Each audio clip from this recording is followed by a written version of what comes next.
السلام عليكم ورحمة الله تعالى وبركاته، ومرحبا بكم كامل في قناتكم أخبار رادار MA. نتمنى تكونوا كامل بخير وعلى خير، وربي يحفظكم وين ما كنتوا. إذا كنت أول مرة تزور القناة مرحبا بيك، وما تنساش تضغط على زر الاشتراك وتفعل الجرس، لأنه الاشتراك تاعك ما يكلفك حتى شيء، لكنه يساعدنا بزاف باش نواصلوا نقدموا لكم الأخبار الصحيحة، وخاصة الأخبار اللي تهم المتقاعدين وذوي الحقوق، بعيد على الإشاعات والكلام اللي ما عندوش أي مصدر رسمي. موضوع اليوم من أكثر المواضيع اللي راح يطرح التساؤلات في التعليقات، وكل يوم تقريبا يجينا نفس السؤال.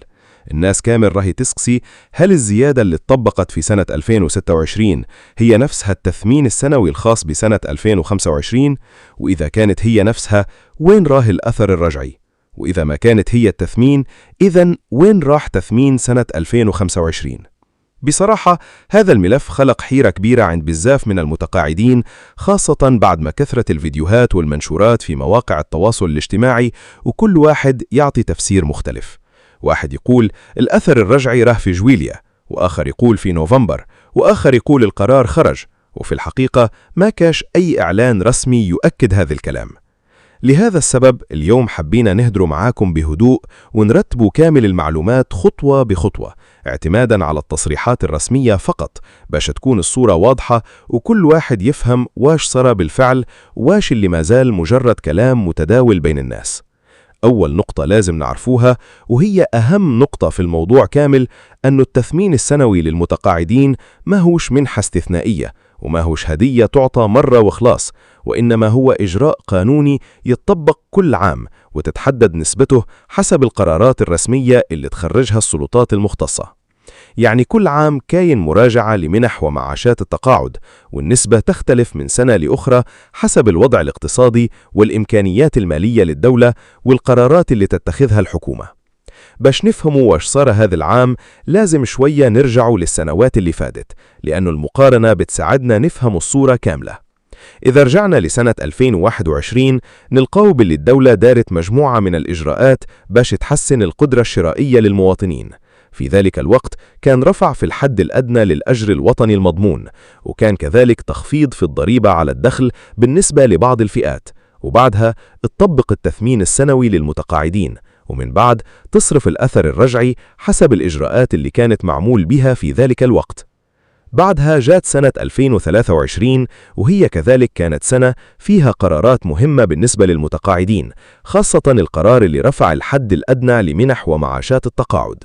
هذا القرار استفاد منه عدد كبير من أصحاب المعاشات الضعيفة، وخلى كثير من الناس يتحصلوا على زيادة مباشرة بسبب رفع الحد الأدنى، وليس بسبب التثمين السنوي فقط. ثم وصلنا إلى سنة 2024 وين الأمور كانت أوضح شوية، لأن التثمين السنوي اتطبق بالطريقة المعتادة، واستفاد المتقاعدون من زيادات اعتبرها الكثير بأنها أحسن مقارنة ببعض السنوات السابقة. لكن مع نهاية سنة 2025 هنا بدأت الحيرة الحقيقية، لأنه تم الإعلان عن زيادة لفائدة المتقاعدين، وتم تحديد نسب معينة حسب قيمة المعاش أو المنحة. لكن الملاحظ أن الإعلان الرسمي ما قالش بصريح العبارة أنها زيادة استثنائية، وما قالش كذلك أنها التثمين سنة 2025، وإنما اكتفى بالإعلان عن وجود زيادة يستفيد منها المتقاعدون. وهنا بدأت الأسئلة تكبر أكثر، لأن الناس كانت تستنى تعرف كيفاش رح تطبق هذه الزيادة، وهل رح يكون معها أثر رجعي ولا تعتبر هي نفسها التثمين السنوي. ومن بعد مع بداية سنة 2026 بدأت بعض الزيادات تظهر في معاشات عدد من المتقاعدين، وهنا بعض الناس فرحت وبعض الناس استغربت، لأنه مشي كامل المتقاعدين استفادوا بنفس الطريقة. لكن واش السبب؟ السبب ببساطة أنه جزء من الزيادة اللي استفاد منه بعض المتقاعدين كان مرتبط برفع الحد الأدنى للأجر الوطني المضمون، لأنه بعض المنح ومعاشات التقاعد مرتبطة قانونياً بقيمة الحد الأدنى. يعني كي يرتفع الحد الأدنى للأجر بعض المعاشات ترتفع معه بشكل تلقائي، لكن هذا ما يعنيش بالضرورة أنه هو التثمين السنوي. وهنا لازم نفرق بين زوج أمور مختلفين تماماً. كاين زيادة جاية بسبب رفع الحد الأدنى للأجر الوطني المضمون، وكاين التثمين السنوي اللي عنده طريقة حساب خاصة بيه ونسب خاصة بيه، ويطبق وفق النصوص القانونية المتعلقة بالتقاعد.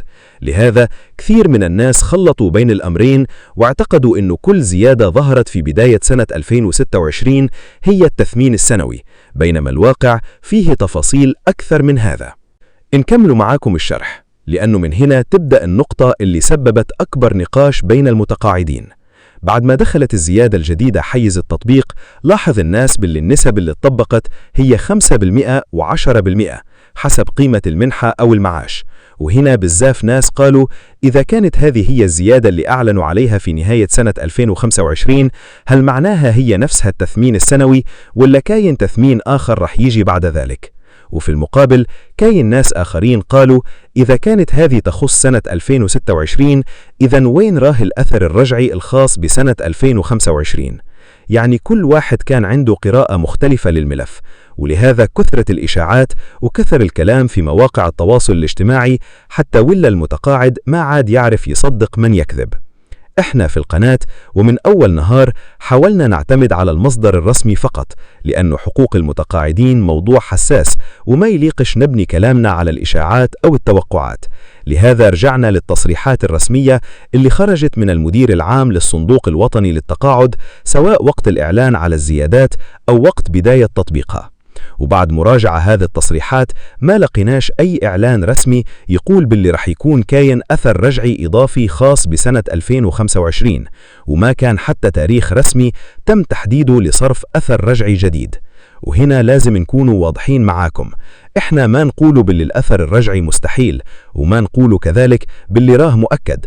علاش؟ لأنه إصدار مثل هذه القرارات مشي من صلاحيتنا ومشي من صلاحية أي شخص في مواقع التواصل الاجتماعي، وإنما يرجع للسلطات المختصة وحدها. أي واحد يقولكم اليوم الأثر الرجعي رح ينزل في الشهر الفلاني ولا القرار خرج، لازم يسند كلامه بوثيقة رسمية أو بيان رسمي. أما إذا ما كان المصدر موجود يبقى مجرد كلام وما نقدروش نبنيوش عليه آمال الناس.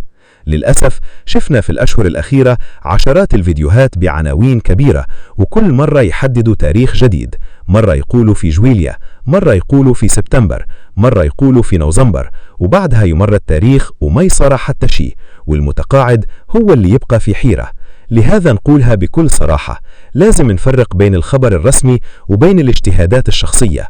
الخبر الرسمي يكون صادر من وزارة العمل أو الصندوق الوطني للتقاعد أو ينشر في الجريدة الرسمية، أما أي معلومة خارج هذا الإطار تبقى مجرد احتمال وما نقدروش نقدموها على أنها حقيقة. إلى غاية اليوم المعلومة الأكيدة هي أن الزيادة اللي استفاد منها المتقاعدون تم تطبيقها وفق النصوص المعمول بها، أما أي حديث عن أثر رجعي إضافي فما زال ما صدر بشأنه أي إعلان رسمي. لهذا ننصح كامل المتقاعدين ما يتسرعوش وما يصدقوا أي منشور يشوفوه في الفيسبوك أو اليوتيوب بدون التأكد من المصدر، لأنه بعض الصفحات للأسف تستغل هذه المواضيع فقط باش تجيب المشاهدات بدون ما يهمها إذا كانت المعلومة صحيحة أو لا. أما إحنا فهدفنا هو إنه المتقاعد يكون عنده معلومة صحيحة، حتى لو ما تعجبوش خير من معلومة خاطئة تعطيه أمل وبعدها يكتشف باللي ما كان منها حتى شيء. وهذا هو السبب اللي خلانا كل مرة نقول نستنوا البيان الرسمي ونستنوا القرار الرسمي وبعدها نهدروا بكل وضوح. لكن في نفس الوقت لازم يكون عندنا شوية صبر ونخلوا المصدر الرسمي هو المرجع الوحيد، لأن القرارات اللي تخص الزيادات سواء كانت تثمين سنوي أو أثر رجعي أو رفع في المنح ما تخرج بمجرد منشور في مواقع التواصل الاجتماعي وما تتأكد بفيديو أو إشاعة. أي قرار رسمي يمر بعدة مراحل معروفة، في العادة تكون دراسة على مستوى الجهات المختصة، وبعدها إذا كان القرار فيه زيادة أو تعديل مهم يتم عرضه على السلطات العليا، وبعدها يخرج ببيان رسمي، وفي كثير من الأحيان ينشر كذلك في الجريدة الرسمية، ومن بعد يبدأ التطبيق على أرض الواقع. لهذا ما نحب نخلق آمال عند الناس بدون دليل، وما نحب كذلك نكذب أي خبر إلا إذا كان عندنا مصدر رسمي واضح. إلى غاية اليوم المعلومة الأكيدة هي أن الزيادة اللي استفاد منها المتقاعدون تم تطبيقها وفق النصوص المعمول بها، أما أي حديث عن أثر رجعي إضافي فما زال ما صدر بشأنه أي إعلان رسمي. إذا في الأيام المقبلة خرج أي جديد من وزارة العمل أو من الصندوق الوطني للتقاعد أو من رئاسة الجمهورية، أكيد رح نكونوا من أوائل الناس اللي ينقلوه ليكم بكل أمانة ونشرحوه بالتفصيل وبطريقة بسيطة يفهمها الجميع. وهذا هو الهدف من القناة، مش السبق فقط ولكن المعلومة الصحيحة، لأن ثقتكم فينا أكبر مسؤولية وما نحب نقدم لكم أي معلومة إلا بعد التأكد منها.